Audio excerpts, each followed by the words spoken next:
Hey everyone, FallingStar here with a brand new test server. We have a new, very young super string. That is exciting. Our last one was Xiao during the Chinese New Year patch, and that was like, what, 5 months ago, I think? As usual, this is a test server, so not all of the content here will be the same upon release. Things can and will change. But without further ado, let's just start with a test server. As usual, whenever we have a new character, we start with her. So, this is Nora. She has a spirit called Strinova that she can send out to pressure the opponent. If she comes to the enemy, they must choose to either get revealed or they must abandon ground. When the battle is at a stalemate, her ult can help the team break through, allowing her to tilt the balance of battle. Okay, so that is the official intro. She is a Scissors Vanguard.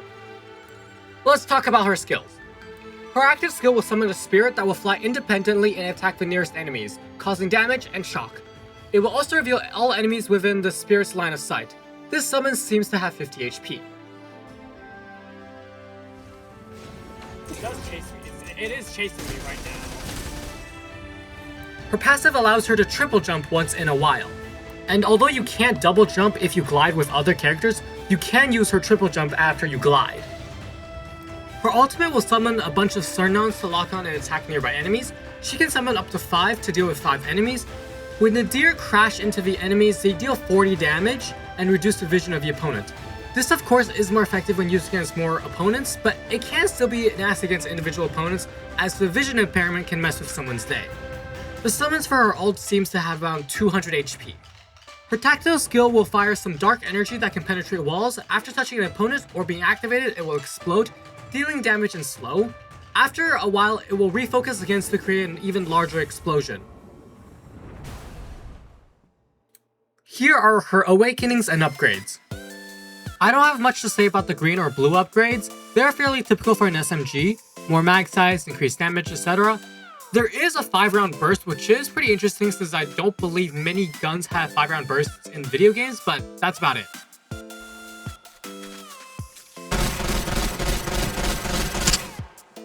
Her active skill has 2 upgrades. One reduces the cooldown by 5 seconds, and the other increases the damage by 10.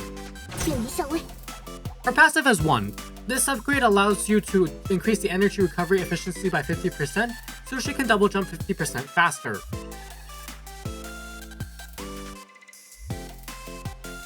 Her Awakening 1 costs a blue and a green, and will allow her to, after her active skill gets destroyed or disappears, refund parts of a dark string energy.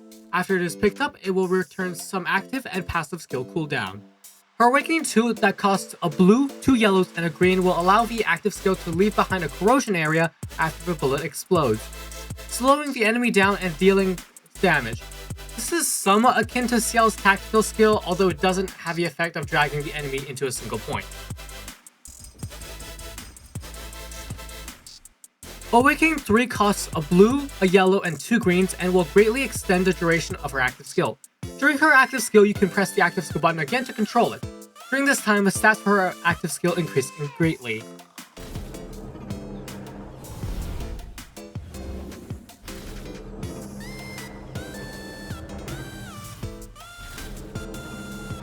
I really do enjoy her Awakening 3 as it feels like I'm controlling a drone, an FPV drone.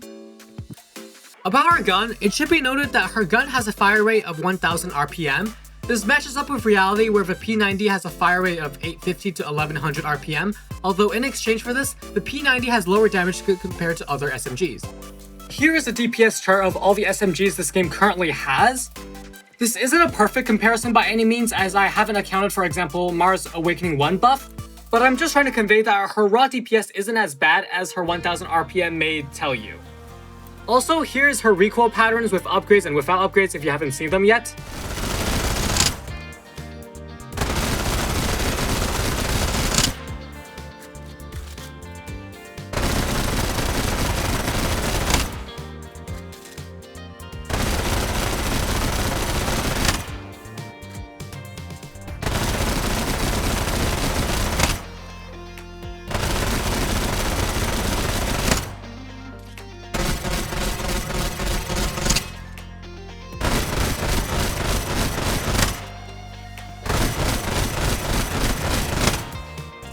About Nora's ult, it does have a set range, and if it does not discover an enemy player within that range, it will summon a few orbs that will orbit around Nora.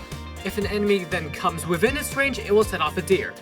The fact that Nora's deers pursue the enemy, albeit it's pathfinding struggles sometimes, does mean that she can be used as like a sort of radar to detect where the enemies are in a larger area. Probably not an efficient use of the ult though, as the deers can only be summoned once, and the ult is an ult. When Nora's ult hits you, it is quite nasty. You get hit by what is essentially Meredith ult's vision impairment and get dealt 40 damage. Nora's active skill can also be very annoying as it inflicts a dizzy effect, Awakening 2 ups the effect by adding damage over time AoE. The damage her tactical skill deals vary depending on where you stand to the core. Like if you stand very close, the explosion at the end deals 50 damage, but if you are further away, it might only deal 25.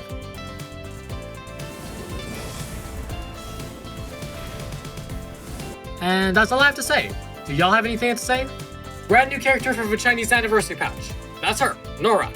Okay, so there are only 3 Outbreak changes, so I will briefly mention them before going to the balance changes. Now in a final showdown, your melee weapon will no longer be forced to be the enhanced katana, but it will be the weapon that the player chose. They decrease the speed of the enhanced katana heavy attack, and Konami's active skill will now deal damage. And that is it. Moving on to the balance changes. First of all, let's just start off with some secondary weapon changes. The Greatsword had its heavy attack damage nerfed from 93 to 91.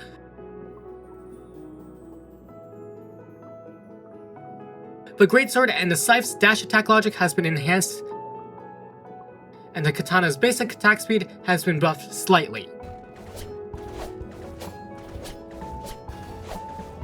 Okay, now character changes. So, LawWine got the most changes in this test server. According to the devs, her pick rate has never fallen since her release. Her scan and smoke combo is just too powerful, but her weak damage made her using her kind of painful. So these changes attempt to reduce the strength of her smoke and scan combo, increase her personal combat ability, and expand on the utility of other vanguards. Hopefully this change will go well with the addition of Nora. Anyways, LawWine got her fire rate buffed from 750 to 765. Her passive skill has been changed to Hunter's Focus. It increased the movement speed while aiming, both ADS and shoulder fire. The comparison here isn't perfect, but you can clearly tell LawWine is faster. In addition, when her knife scans an enemy, she will gain a temporary speed buff, and the duration will be halved if she activates her Awakening 3. Her ultimate's reveal will now only reveal the enemy for 1 second instead of 3. She now gets a 25% speed buff while inside her ult instead of 10, and the width of her ult has been increased from 5 to 6 meters. Her active skill no longer has the enemy exposure duration plus 1 second upgrade. The Awakening one has been changed to when active skill exposes an enemy, LawWine gains armor recovery. This effect is halved with Awakening 3. 让我看穿一切。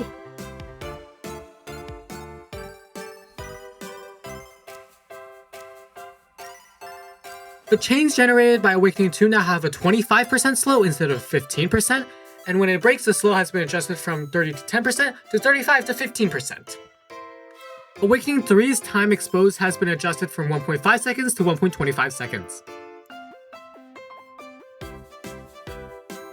Konami's active skill now has a new effect. When a note lands, it will generate a large sound wave, revealing nearby enemies and dealing damage against summons.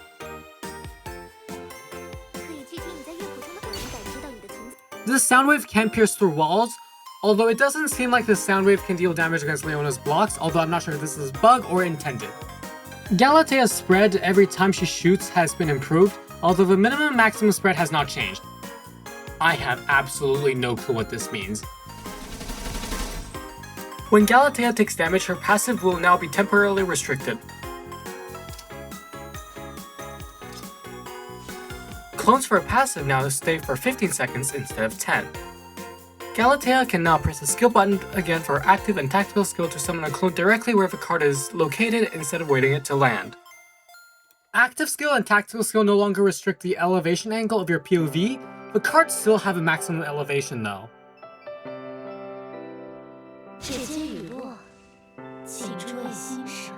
The scan range for a clone that gets generated has been buffed from 15 to 20 meters. Her ultimate no longer refreshes active skill cooldown. Now she throws 7 cards out instead of just 3. They each fly for 1 second instead of 2.5. and they now each have 150 HP instead of 100.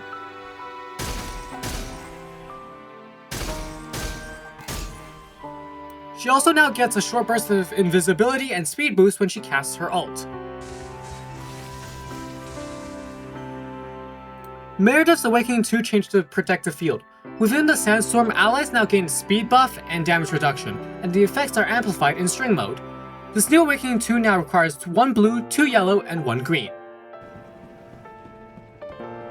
Chio's Awakening 3 now reduces her active skills damage by 25% instead of 20%, and reveal the enemy for 1.5 seconds instead of 2 seconds. Xiao's Awakening 2 will now refund 20% of a cooldown instead of 25, base damage has been nerfed from 50 to 40, and damage during ult has been nerfed from 100 to 80. Okay, now for some other news and data mines. The profile cards have been redesigned, I guess. Looks cool. Here's a big one, the bots seem to talk now. They seem to only talk in the Demolition game mode, so in Challenge Demolition or Rank Demolition. I tried in Team Brawl, they didn't talk. I tried in Custom Demolition, they also didn't talk. But I guess they do chat. I'm fairly confident these people are bots given the way they select their characters and move. Plus, they didn't respond to me asking if there were humans in the selection phase. They also had some impossible join dates and collections. But yeah, these are bots chatting. According to some video on Bilibili, they seem to be able to understand slang. They sometimes seem to talk with meow. They sometimes make callouts for you. Or sometimes they might say in all chat they are going A, but the entire team just goes B. Anyways, I'm not sure if this is coming to global or not. It didn't get announced in the Chinese test server patch notes, so it might not even come to a Chinese server. Or maybe it comes to the Chinese server, but it doesn't come to the global server because they didn't scrape the global data or something. I don't know, but this is the thing. In some other news, you may or may not have seen this before, but Konami Dorm will be coming out next patch. We have the English and Japanese Konami Dorm voice lines. I uploaded it in a video here. Unfortunately for Reichi, Leona, Mara mains, the next legendary is also Konami. I don't know what else you were expecting for the Chinese anniversary, but just to confirm the obvious, it's Konami. The theme for her legendary seems to be angels and demons, as her theme name in Chinese is 天使与恶魔. The actual name seems to be 心之奏鸣 in Chinese, which roughly translates to heartfelt song, but they have kept the actual skin under wraps pretty well, and I haven't actually seen any leaks floating around about it. We still do have a few assets for her skin in the data mines though. I'll put a few up on screen right now. This seems to be the charge indicator for her sniper. I'm not sure if this is horns or wings. Probably wings. We have an icon for this skin. I have no clue what these are used for, but credit Loki or Strinova Honey on Telegram for this, I guess. We also have these models. It seems like Konami will use a bow in her second legendary to show her skill. Credit to El Bozo or Calabial Leaks for this one. Reichi and Xiao will also be on this banner. Unfortunately, there are no new skins in the data mines. We know they're coming, we just don't know what they look like. There are a few reruns, we know what they are, so I'll just show them up on screen right now. We also have this Greatsword skin, which it looks okay, I guess. There seems to be some people who like it, but I still won't touch the secondary legendary banner even with a 6-foot pole, okay? I'm not touching it. We got picks for these events. I'm not 100% sure what events they are linked to. We seem to be getting a new gacha event with these gacha Puna machines. We seem to also be getting an Orbit Resonance skin, although we don't know who it is for. The BPS skins for next season should be Nora and Audrey. Here are all the rank medals and stuff. And here's a few Nora stickers, and some more Nora. Now another thing that will probably be coming and is in the data mines is extraction mode. We haven't gotten any official confirmation from official accounts that extraction mode will be coming next season. Officially, all we know is that they confirmed an extraction game mode in their financial report from a few months back. We do know that there was an offline test a while back where a bunch of creators got invited to playtest it. I'll link a tweet down below where it has more information about this offline beta test. However, according to El Bozo, aka Calabial Leaks, there was a bunch of stats related to a Tarkov-like game mode found in the new game files. In addition to that, in the new season announcement, in the background behind Nora, we have what it looks like the extraction map shown up a while back in the financial report, so we are probably getting extraction mode next season. I don't think it will release at patch start at the release of next season because we haven't seen it in the test server. I don't think they will release a game mode this big without a large sample testing it, but I do think it's very possible that we get it in the mid-season patch. And yeah, that's it. A new character. Are you guys all excited? She is like the youngest character in the gang, and she does look very young. Apparently her height is like 150 centimeters, so really close to Kokona, who is at 154. But apparently her height is mostly just legs. I haven't checked in game, so this is probably true, given the image here. I am personally more interested in a new game mode than Nora, although the P90 and Nora's skill will certainly be fun to play with. I do very much like Nora's Awakening 3. Also, poor Reichiba, like, there isn't much we can do about it. It's not like he is gonna sell, but he still has been there since day one, and even goddamn Ciel has gotten a legendary. I don't know, maybe I should do like a Strinova merch giveaway and he actually gets a legendary one day. Not like it will cost me anything. And that is all I have to say about the new content. Oh boy, this was a long video. First video produced in the summer break. Great news is that I finished high school about a month back, and it's like a load lifted off my shoulders. I am well aware that it only goes downhill from here. You guys got any tips for uni? Anyways, huge thank you to all of you for watching until the end. It means a lot to me to know that you enjoy my videos. Thank you. Also, a huge shout out to Bulb for helping me record some of the footage, and huge shout out to El Bozo for translating Nora's Awakenings. Also, shout out to Nyano Chikara for helping me record some last minute clips. Special thanks to all my YouTube members, 96Yuku, EWReinE, and Wikaiii for supporting the channel. If you enjoy my videos and would like to support me directly, consider buying a membership. If you don't want to buy anything, that's fine as well. Simply watching the video also supports me. Consider dropping a like if you enjoyed the video, a sub if you enjoy my content, and leave any and all thoughts or comments down below in the comment section. And I will see you all next time, maybe in the patched notes review. Bye!